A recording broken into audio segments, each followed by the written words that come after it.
Se você ler essa mesma passagem no Evangelho de João, um pouquinho antes, no capítulo 13, você vai ouvir João dizer assim: assim que comeu o pão, Judas saiu, e era noite. Então, após cear, após comer o pão, e Jesus revelar que um dentre os 12 o trairia, Judas sai na calada da noite. E aí talvez você se pergunte aonde Judas foi. E a gente vai descobrir agora que Judas foi liderar o bando, liderar o grupo que iria trair o nosso Senhor e Salvador Jesus Cristo. Lucas começou o relato falando sobre a Páscoa, depois ele avança até o momento do Getsemane, e agora nós vemos o momento da prisão de Jesus. Jesus luta no Getsemane, uma luta espiritual, em oração constante, e agora ele vai ser entregue por Judas para dar a vida em favor de mim e de você. É um relato triste, é um relato lamentável, é um relato que nos traz um pouco de, até mesmo, escândalo, como que um discípulo de Jesus, como que um dos 12 o traiu, mas é um relato também que nos remete ao sacrifício, como o Guilherme bem falou aqui na introdução, o sacrifício que Jesus faria pela minha e pela sua vida. E aí o versículo 47 começa dizendo assim: falava ele ainda, então Jesus ainda estava falando, quando chegou uma multidão, e um dos 12, o chamado Judas, que vinha à frente deles, aproximou-se de Jesus para o beijar.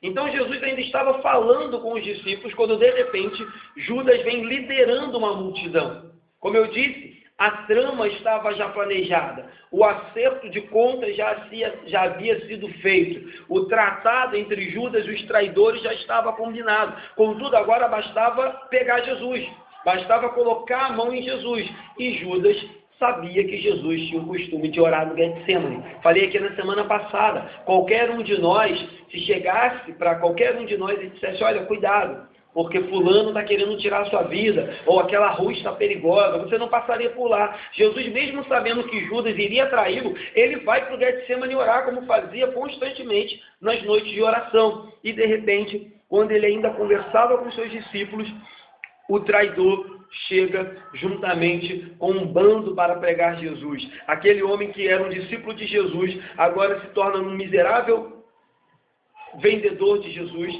e vende o seu Senhor. O maior benfeitor que o mundo já viu é vendido por 30 moedas por um dos seus discípulos. Isso nos traz escândalo, mas como eu disse na semana passada, isso também nos serve de alerta, para mostrar que inclusive aqueles que podem caminhar com Jesus, ler a Bíblia, orar, ouvir falar de Jesus, dizer que conhece Jesus, podem cometer pecados absurdos, e é o que aconteceu com Judas. Judas vem à frente do bando, e segundo alguns teólogos, ao lado de Judas provavelmente vinha um soldado chamado Malco. Já já a gente vai ver a história desse camarada e o porquê de eu falar dele agora. E junto com Malco vinha uma guarda do templo, e junto da guarda do templo vinha o exército romano, mais os saduceus, fariseus, sacerdotes e todo tipo de religioso que tinha desejo por matar Jesus.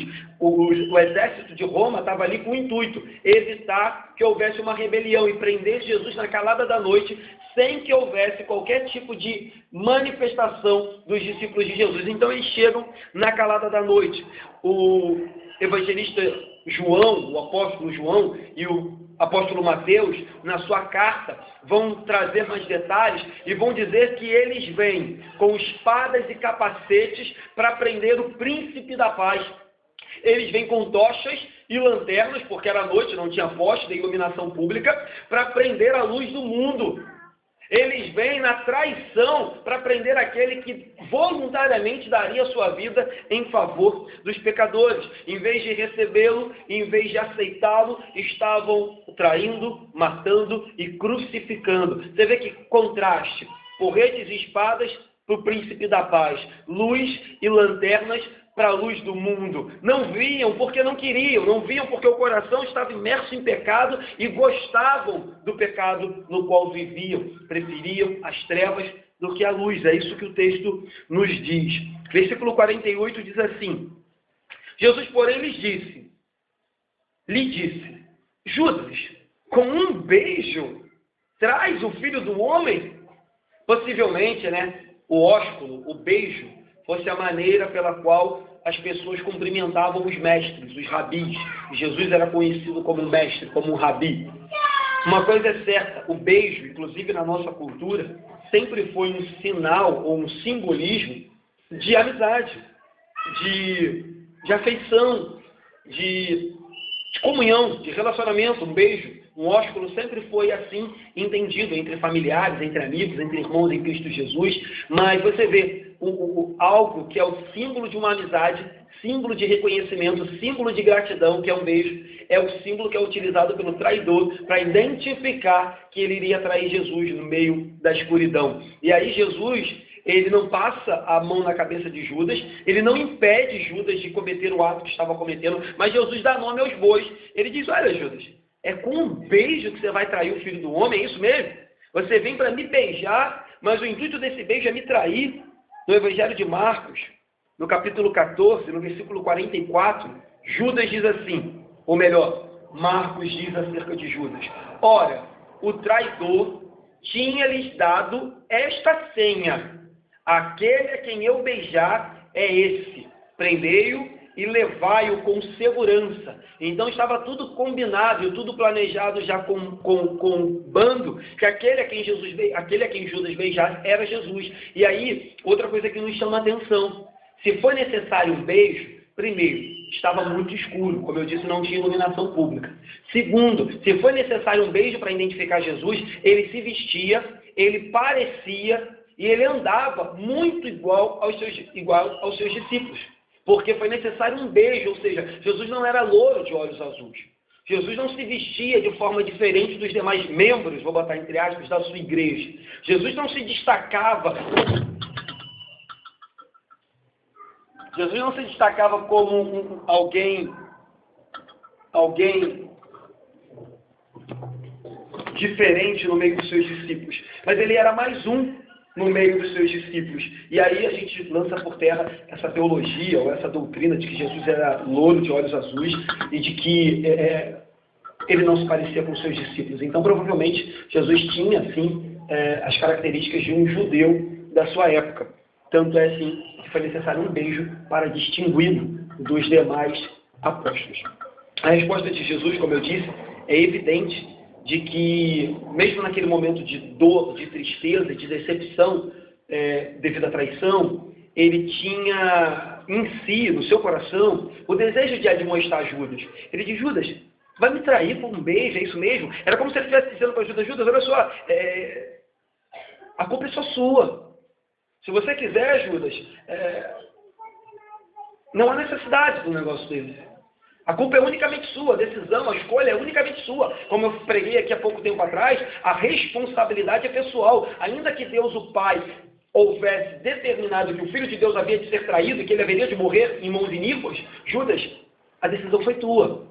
Você foi voluntário em vender o Filho de Deus. Não foram até você, você foi até eles. Então, o que Jesus está dizendo nesse momento duro é que ele continuava com o coração quebrantado, humilde e desejoso de salvar o perdido, que Judas estava se perdendo por sua conta e risco. Com certeza essa frase de Jesus deve ter incomodado Judas com uma frequência, até o dia em que vergonhosamente ele tirou a sua vida, mas não incomodou ao ponto de mover o coração de Judas a arrependimento, incomodou apenas para fazer com que Judas, sentindo um grave remorso e vergonha do que tinha feito, tirasse a sua vida. Diferente de Pedro, que a gente vai ver que apesar de negar 3 vezes, ser tão traidor quanto Judas, ele se regenera, se arrepende e faz diferente de Judas. Eu queria dizer aqui agora que Judas jamais ficou sem imitadores. Às vezes a gente fala assim: poxa, que coisa horrível que Judas fez. Mas, queridos, desde o tempo de Judas até os dias de hoje, sempre tem havido homens e mulheres travestidos de crentes dispostos a vender Jesus por 30 moedas. Sempre tem havido.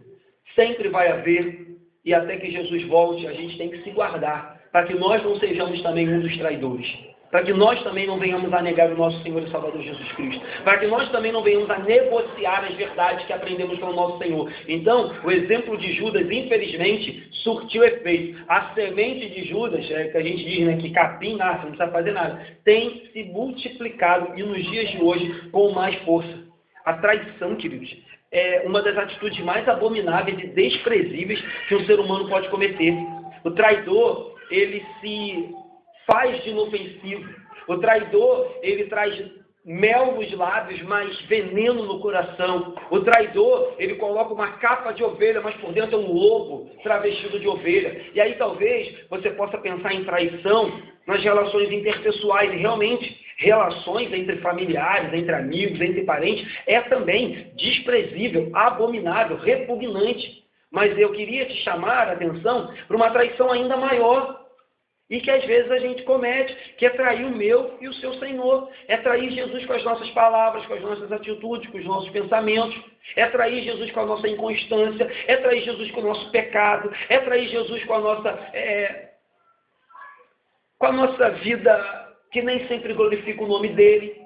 Eu sempre, quando leio um versículo que fala sobre traição, eu lembro do pastor Jonas. Os irmãos sabem que para mim é um referencial. E eu lembro que quando eu vim assumir, eu já falei isso aqui várias vezes, quando eu vim assumir essa igreja, ele falou assim: irmão, eu vou orar por ti, mas uma coisa eu te digo. Porque ele sabia que o sistema congregacional, muitas vezes, faz com que a igreja imponha sobre o pastor algumas coisas que não convêm. Então ele disse: olha, eu conheço alguns pastores congregacionais que se venderam e traíram o meu Senhor por causa da comodidade e querer agradar a igreja. Aí ele disse para mim, numa praça do shopping, a gente lanchando, ele disse: olha, não traia o meu Jesus, porque se você trair o meu Jesus, eu não falo mais contigo. Ele disse essas palavras e isso ressoa na minha mente até hoje. Toda vez que eu vejo ele diz: não traia o meu Jesus. Senão... E ele faz mesmo, não falo mais com ele. Teve um monte que eu chamava para pregar na minha igreja, traíram a Jesus, não chamo mais, não falo mais com eles. Então, queridos, traição é maldito. Traição é horrível, é uma punhalada pelas costas. Traição te pega de surpresa. Traição te pega desprevenido, porque você não estava esperando. É muito ruim ser traído, mas eu quero que você atente para isso. Pior ainda é trair ao meu e ao seu Jesus. Há perdão? Claro que há perdão para traição. Há restauração? Há restauração.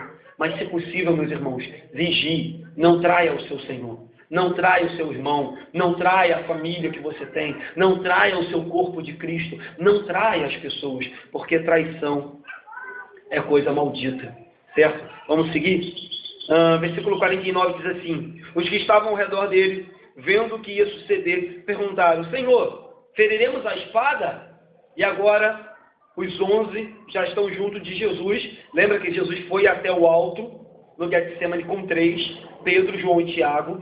Os 8 ficaram embaixo.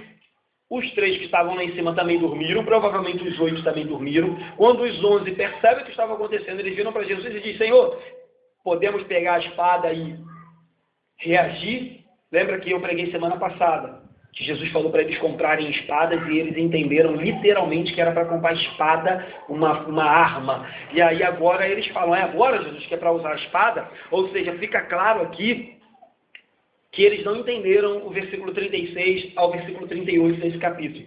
Tem já a gente vai ver, que não espera nem a resposta. Eles perguntam: é para usar a espada? Mas a gente sabe que já eu vou ler, vai ter um que não espera nem Jesus responder. A resposta de Jesus fica claro de que não era para ser usada a espada. A gente vai ler aqui. Contudo, eu queria ressaltar algo. Apesar de eu concordar que Jesus não incentivava, e ainda hoje não incentiva que a gente responda força por força, Jesus repreende Pedro de usar a espada aqui, e é ele que vai usá-la, já a gente vai ver, pelo seguinte fato: ainda que o que estava acontecendo com Jesus fosse injusto, a ordem tinha partido de autoridades religiosas e autoridades romanas competentes para tal. E não era o meio legal para se responder àquela ordem. O meio legal era pela justiça, apesar de sabermos que a justiça ali estava corrompida e pronta para prender Jesus. Mas Jesus diz: não façam isso. Porque, Pedro, se você fizer isso, não serei só eu, mas você também que vai junto comigo. E todo mundo aqui vai morrer junto comigo, ainda hoje. se vocês partirem para a espada, porque a ordem, ainda que injusta, maldita, pecaminosa e vindo de uma traição, ela está partindo de autoridades legítimas.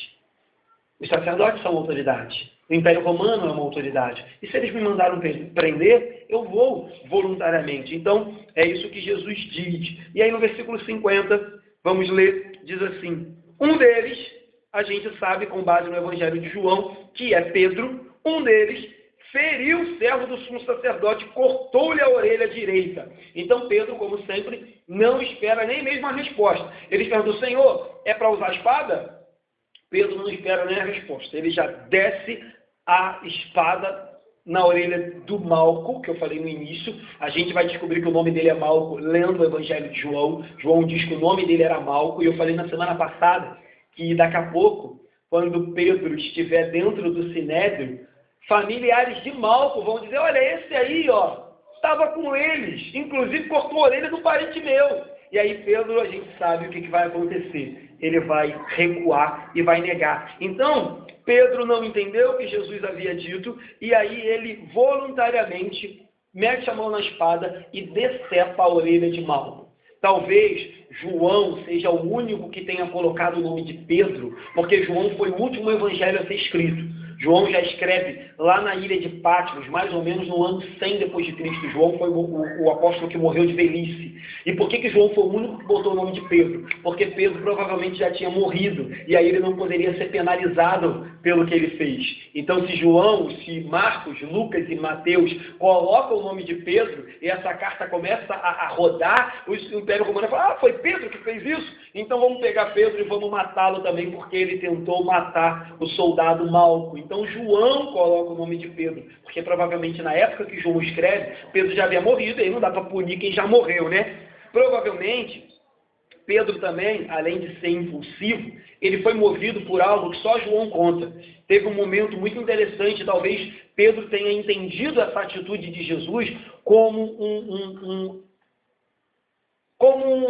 incentivo para combater. Olha o que acontece, eu vou ler para você em João, capítulo 18, no versículo 6. Quando, pois, Jesus lhes disse para o bando que estava pronto para prendê-lo: sou eu, recuaram e caíram por terra. Então, antes mesmo de colocar a mão em Jesus, eu não sei como, a Bíblia não explica, mas de uma forma muito poderosa, quando Jesus diz: sou eu a quem vocês estão buscando, eles caem por terra e recuam, eles se prostram, eles provavelmente são impactados por um poder que a gente não sabe explicar qual foi. E talvez Pedro tenha visto essa atitude como uma autorização de Jesus para agora é a hora do combate. Se Jesus, que é Jesus, já jogou por terra o primeiro pelotão, eu vou para dentro do segundo. Então, Pedro se precipita. Há quem diga que Pedro mirou na cabeça, né, queridos? O pessoal aqui que tem uma habilidadezinha com facão, sabe que dificilmente você vai mirar a orelha e vai dizer: vou arrancar a orelha de fulano. Não existe isso, você mira na cabeça. Dizem que o soldado chegou para o lado e chegou na orelha. Mas a vontade de Pedro era que ele acertasse o meio do coco do soldado. Então, você percebe como é que a falta de oração nos faz perder o foco e nos torna carnais. Pedro, que há minutos atrás estava dormindo e não orou, agora virou o valente Pedro. Era o dorminhoco Pedro, agora é o valente. E justamente por ter dormido e não ter orado, está agora combatendo uma guerra que não devia combater.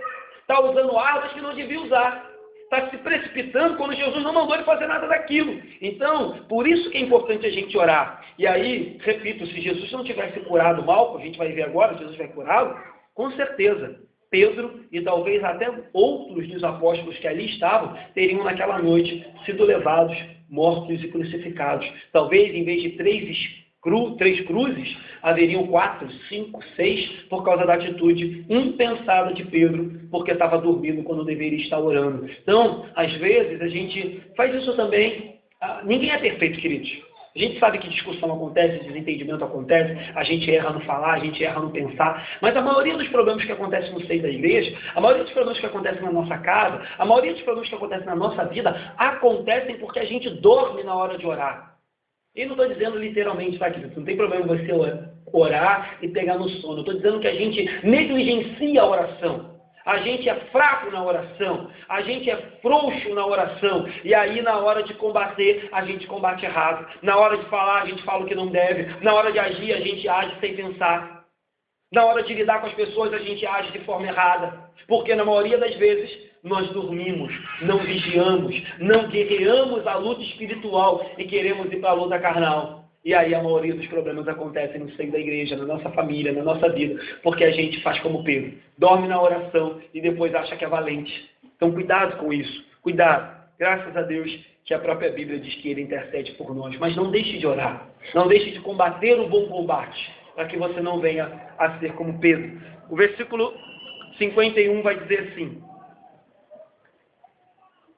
mas Jesus acudiu dizendo, deixai, basta, e tocando-lhe a orelha, o curou. Então aqui Jesus usa a mesma palavra que Jesus usou lá atrás. Trouxeram 2 espadas, Jesus diz, basta. E aí alguns dizem, não, Jesus diz que 2 está bom. Então você vê que a palavra basta nesse contexto é uma palavra de repreensão. É tipo, parem com isso. Basta, vocês já foram longe demais. Então a mesma palavra que Jesus usa lá atrás, quando trazem 2 espadas, fala que 2 espadas, ele diz, basta, basta, para com isso. Agora ele diz novamente para Pedro, basta, Pedro. Então Jesus está dizendo, basta, a orelha está bom, não corta o braço, as pernas não. Jesus está dizendo, basta, no sentido de, para com isso, Pedro. Está louco? Que bobagem é essa? Então, João novamente vai nos trazer mais alguns detalhes. João no capítulo 18, no versículo 11, Jesus diz assim para Pedro, João 18, 11, mas Jesus disse a Pedro, mete a espada na bainha, não beberei porventura o cálice que meu pai me deu? É como Jesus estivesse dizendo, Pedro, para de bobagem. Você acha que você pode mudar o curso daquilo que o pai já determinou? O pai já determinou que eu vou morrer pelos pecadores. E você quer me impedir de beber o cálice da ira do pai? Pelos pecadores? Pedro, para com isso, coloca a espada na bainha. E aí, Mateus também traz mais detalhes. Mateus 26, a partir do 52, Mateus diz assim, então Jesus lhe disse, embainha a tua espada, pois todos os que lançam mão da espada, a espada perecerão. Acaso pensas que não posso rogar a meu Pai, e Ele me mandaria neste momento mais de 12 legiões de anjos? Como, pois, se cumpririam as Escrituras, segundo as quais assim deve suceder? Então Jesus fala, Pedro, para de bobagem. Primeiro, porque eu tenho que beber o cálice que está preparado para mim. Segundo, que, olha, Pedro, a tua espada não serve de nada para mim. Se eu quiser, eu rogo ao Pai e Ele vai enviar legiões para combater o bom combate e para me livrar. Então, eu não posso ser livre desse momento. Outro detalhe interessante é que não é apenas o que Jesus fala para Pedro que surte efeito. Não é apenas o que Jesus fala para os apóstolos que é interessante, mas a atitude de Jesus também é interessante. Jesus vira para os apóstolos, vira para os discípulos e mostra que nós deveríamos responder maldade da melhor maneira possível, que nós deveríamos responder a ofensa da melhor maneira possível. Então Jesus para o que estava fazendo, cura a orelha desse homem. Alguns textos dizem que ela estava pendurada. Outros dizem que ela estava totalmente decepada, estava no chão, e que Jesus pega e com um toque a cura. Então Jesus nunca fez nada de errado, nunca pecou, nunca proferiu uma palavra errada, e sempre que os seus discípulos saíam da linha, ele ainda corrigia.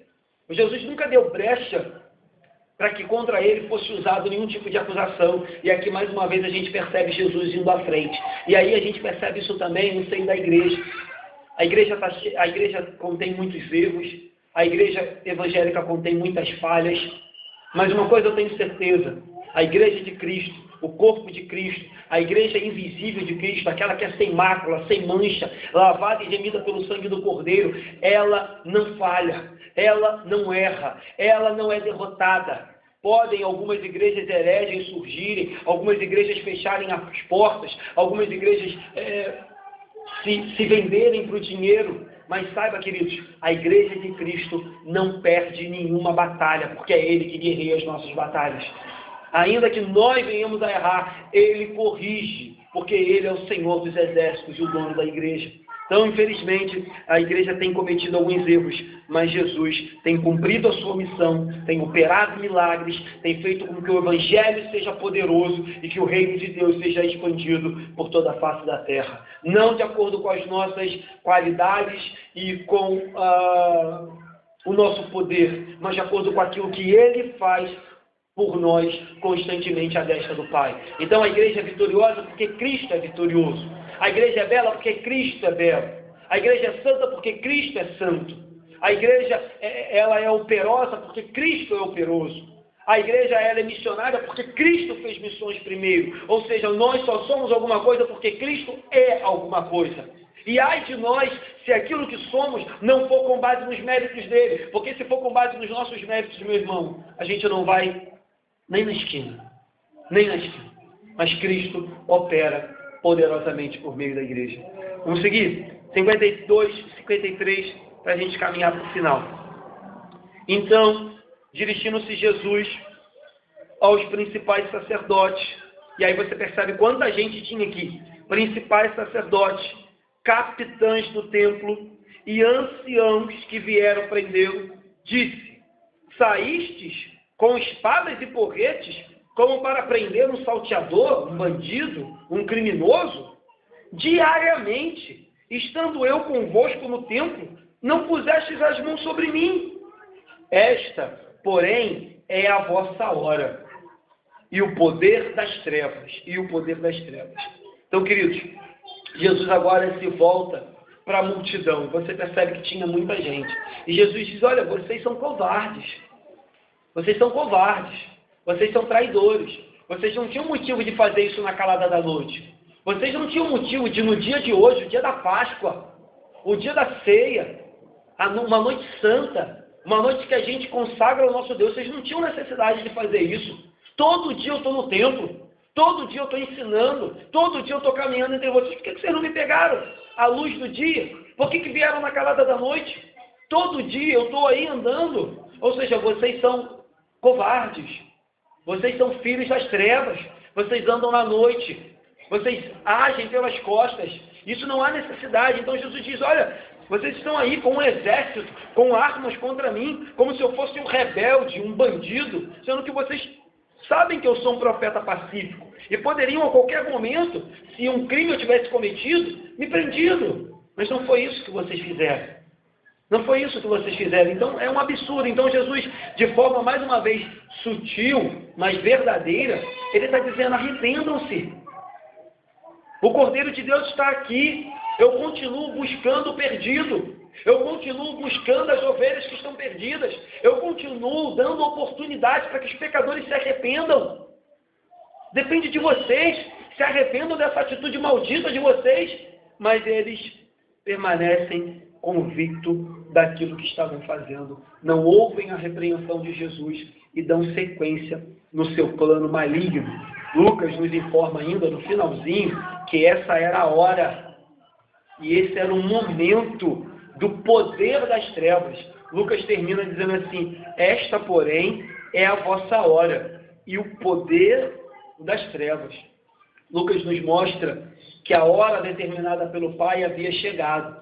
E eles só haviam conseguido, eles só haviam tido sucesso em prender Jesus, porque essa era a hora que o Pai deixou, o Pai permitiu que Jesus fosse preso e entregue aos malfeitores para dar a vida por mim e por você.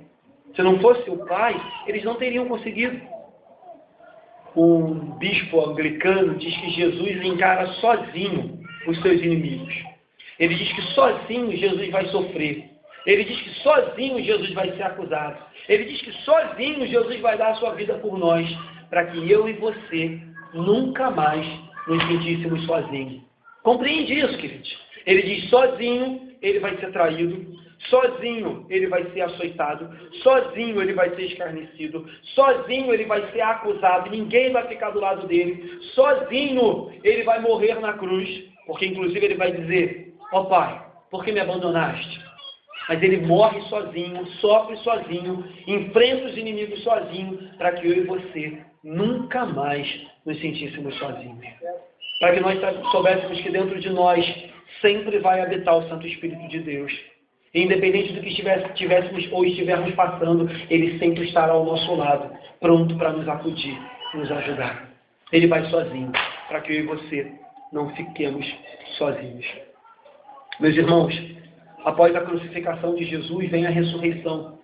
Após a morte de Estevão, vem a conversão de Paulo. Após a morte de John Hus, que morreu 100 anos antes de Martinho Lutero, ele diz, olha, vocês vão me queimar na fogueira? Fiquem tranquilos, daqui 100 anos vai nascer outro. E esse outro vai bater asas e vai voar, e o Evangelho vai prosperar. 100 anos depois vem Martinho Lutero e faz a Reforma Protestante. Sempre depois de noites muito escuras, sempre amanhece o céu mais azul do que o outro. Sempre depois de tempestades intensas, a gente sempre amanhece com uma calmaria no mar. Ondas, tempestades podem alcançar a arca de Deus. Perseguições e problemas podem alcançar a igreja do Senhor. Problemas, noites escuras, tribulações, angústias podem alcançar a nossa vida. Mas nenhuma delas poderão prevalecer sobre o meu e o seu Senhor. Nenhuma delas poderão tirar de mim, de você, a certeza de que o nosso Redentor vive e que por fim se levantará por mim e por você.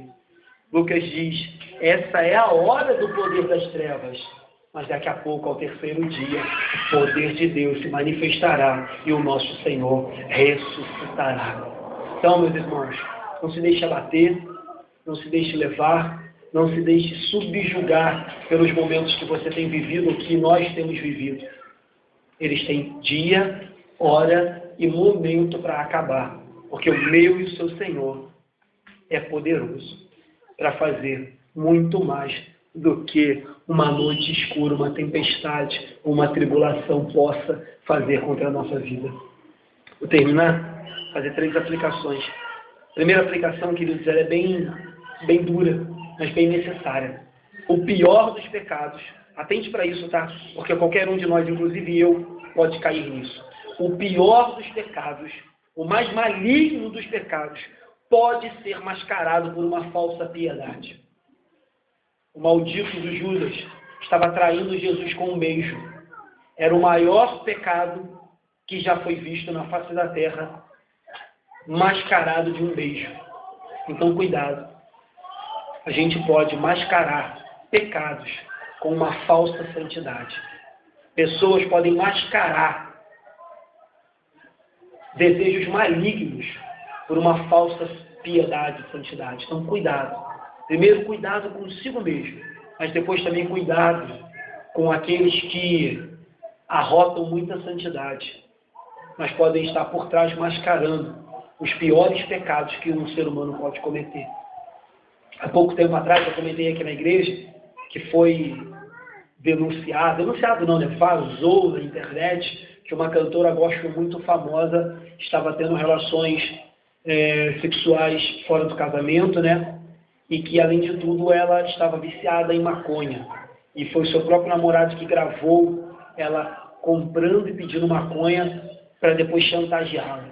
Há pouco tempo agora, semana passada na internet, vi que um famoso cantor gospel também, do Nordeste, também vazou na internet vídeos e fotos comprometedoras do tal cantor famoso. E aí você pergunta, mais uma vez, como pode? É só olhar para Judas. Os pecados terríveis podem ser mascarados de santidade, de piedade. Faça isso não, queridos. Isso é maldito. Isso é maldito. Eu não sei se eu posso dizer se é pior, porque todo pecado é ruim. Mas eu acho que é pior mascarar uma falsa santidade do que, meu irmão, viver num mundão aloprado. Acho que é pior. Até porque, eu não vou dizer que acho, eu posso até afirmar que seja. Porque a palavra do Senhor diz que o juízo de Deus vai ser mais severo sobre aqueles que são da casa de Deus. A palavra de Deus diz que a quem muito é dado, muito será cobrado. Então, cuidado, meus irmãos. Nos é dado uma responsabilidade muito grande de viver uma vida santa, uma vida correta. Não é perfeição, porque nem perfeito eu sou. Mas cuidado com isso. Segunda aplicação, e essa também é muito boa. Essa vale para a minha vida, porque há um tempo atrás eu era assim. mas vale para os irmãos também. É mais fácil brigar por Jesus do que sofrer por ele. Ah, pastor, com base em que o senhor está falando isso? O Pedro estava pronto para meter a mão na espada e combater em favor de Jesus. Mas ele, daqui a pouco, não vai estar pronto para morrer junto com Jesus, porque eles vão correr todos os 11. Inclusive, o Pedro vai negar Jesus 3 vezes. Então, isso também é uma verdade que vale. Não sei para a sua vida, mas para a minha vida, há um tempo atrás, valia. É muito mais fácil brigar. Eu quero discutir, eu quero debater, eu quero acusar alguém, eu quero criticar alguém. É muito mais fácil brigar por Jesus do que sofrer calado por ele, do que sofrer por amor ao Evangelho. Nós somos assim, somos exíguos. Jesus prefere alguém que sofra por ele do que alguém que brigue por ele. Ele nos chama para sofrer, certo? Terceira e última aplicação: Deus limita e estabelece um tempo para que o mal triunfe. Entre aspas, né? Como Jesus disse: olha, vocês estão vindo me prender? Beleza, esta é a vossa hora. É a hora do poder das trevas. Mas mal sabiam eles que quando agiam contra Jesus, estavam cooperando para que quando aquele sangue fosse derramado na cruz, nós fôssemos salvos pelo poder que há no nome, no sangue de Jesus Cristo. Amém? Vamos terminar? Pedir para você ficar de